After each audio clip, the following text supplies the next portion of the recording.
thonin kisha e muslimanëve. Kisha e muslimanëve. Sepse nuk ja kishin idenë që është xhamia, thonte jam musliman, por kisha e muslimanëve.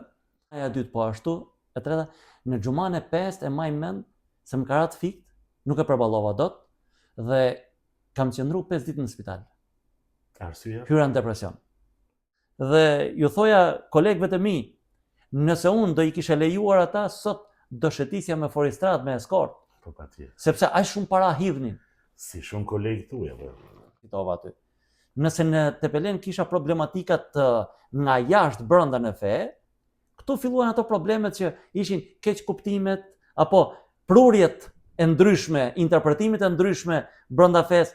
Kjo nuk lejohet, kjo lejohet, kjo është e papëlqyeshme, kjo është e pëlqyeshme. Pra ato për gjithë secilin ato deviancat sipas tyre që u donte të gjeja një gjuhë të përbashkët.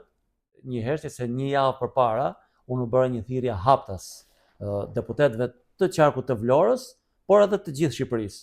Dhe në fakt nuk i kërkova shumë gjëra. U kërkova që vetëm një herë në jetën e tyre të bëhen vetvetja. Mos bëhen sklavi tjetër kujt, po të bëhen vetvetja.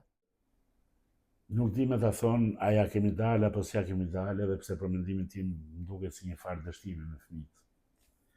Pyetja është çfarë po u lejnë fëmijëve tanë.